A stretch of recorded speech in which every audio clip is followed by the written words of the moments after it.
Today, we're diving into an exciting discovery about the TRAPPIST-1 star system. If you're ready, let's get started. A few years ago, the TRAPPIST-1 system sparked a lot of excitement in the scientific community. In 2016, astronomers using the Transiting Planets and Planetesimal Small Telescope, or TRAPPIST, at the La Silla Observatory in Chile discovered two rocky planets orbiting a red dwarf star. By 2017, this number had grown to 7. 3 of these planets, TRAPPIST-1 EF and G, are located in what's known as the habitable zone of their star. This means they are at the right distance to possibly have liquid water on their surfaces. The TRAPPIST-1 system is a magnet for planetary scientists because it contains 7 planets, some of which are quite similar to Earth. This makes it a treasure trove for scientists. Megan Gianluca, a graduate student at the University of Washington's Department of Astronomy and Astrobiology program, and her team have been studying atmospheric escape on the TRAPPIST-1 planets. Their research aims to understand whether these planets can retain their atmospheres and, consequently, if they can be habitable. TRAPPIST-1 is a red dwarf star, also known as an M-dwarf. One characteristic of M-dwarfs is their powerful flares. These flares can strip away the atmospheres of planets, significantly affecting their habitability. Even though M-dwarfs have much less mass than our Sun, their flares are far more energetic and can double the star's brightness in just minutes. Another issue is tidal locking. M-dwarfs emit less energy, so their habitable zones are much closer than those around stars like our Sun. This increases the likelihood that potentially habitable planets are tidally locked to their star, meaning one side always faces the star, while the other side remains in darkness. This can cause one side to be extremely hot while the other is freezing. If there's an atmosphere, it could generate very strong winds. Luckily, advanced telescopes like the James Webb Space Telescope, JWST, allow us to examine these planets in greater detail. JWST continues to observe the TRAPPIST-1 system, providing valuable data that helps us understand the habitability of these planets. A new study, soon to be published in the Planetary Science Journal and currently available on the ArXiv preprint server, examines atmospheric escape on the TRAPPIST-1 planets. The research is titled The Impact of Thermal Hydrodynamic Atmospheric Escape on the TRAPPIST-1 Planets. Megan Gianluca is the lead author of this study. The study suggests that the inner planets T1b, T1c, and T1d have likely dried out, except for those with the highest initial water contents, greater than 60, 50, and 30 Earth oceans respectively. Their proximity to the host star puts them at significant risk of complete atmospheric loss. However, depending on their initial water content, they might retain significant amounts of oxygen, which could lead to false positives for biosignatures. The outer planets are in slightly better shape. They can retain some of their water unless their initial water amounts were very low, around 1 Earth ocean. The researchers found that T1e, F, G, and H lost up to 8.0, 4.8, 3.4, and 0.8 Earth oceans of water, respectively. These outer planets likely have more oxygen than the inner ones, making their potential habitability more intriguing. The study highlights that M-dwarfs are the most common stars in our local stellar neighborhood, so understanding if their planetary systems can support life is a critical question in astrobiology. M-dwarf hosts with intriguing terrestrial planet targets are accessible for atmospheric characterization with JWST. Future large ground-based telescopes, like the Extremely Large Telescope and the Giant Magellan Telescope, will also contribute, although they are years away from being operational. Observing red dwarfs and their planets is easier than observing other stars and their planets because red dwarfs are smaller and dimmer, meaning their light doesn't overpower their planets as much. Despite their lower brightness and smaller size, they present challenges for habitability. M-dwarfs have longer pre-main sequence phases, during which they are brightest. Once on the main sequence, they have higher stellar activity than stars like our Sun. Both factors can strip atmospheres from nearby planets. Even without flares, the closest planet to TRAPPIST-1 receives 4 times the radiation that Earth does. The researchers write, in addition to brightness evolution, increased stellar activity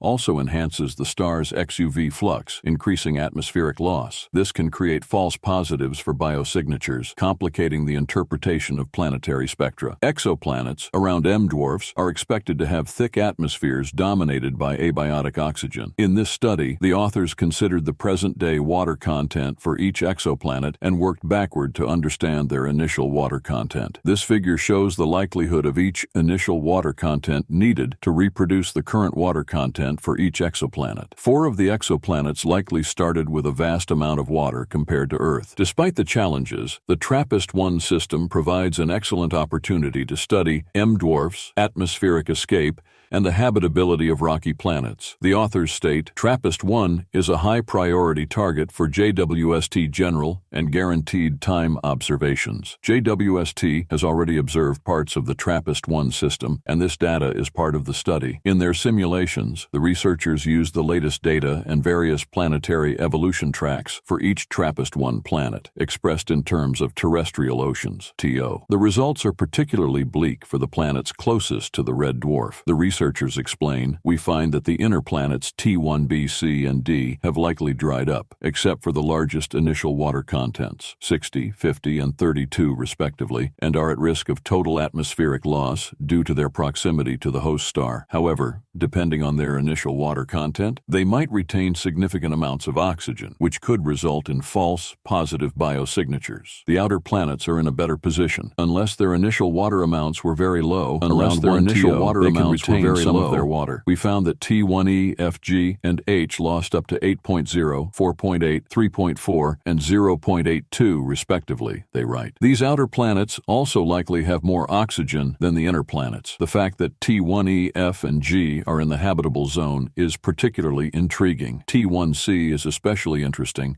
because, in simulations, it retains the most atmospheric oxygen regardless of whether its initial TO was high or low. Because the potential habitability of the TRAPPIST-1 planets is a crucial question in exoplanet science. The type of star, the number of rocky planets, and the ease of observation make this system a top observational target. If we can't understand this system, we may never fully understand exoplanet habitability. The only way to understand it better is through more comprehensive observations. These results motivate follow-up observations to search for water vapor or oxygen on T1c and future observations of the outer TRAPPIST-1 planets that may retain significant amounts of water. The authors conclude, that's all for today, folks. This exciting discovery marks a significant step in space science. As we learn more, we'll continue to share our findings with you. Don't forget to subscribe to our channel and like this video. See you in the next one, and stay curious.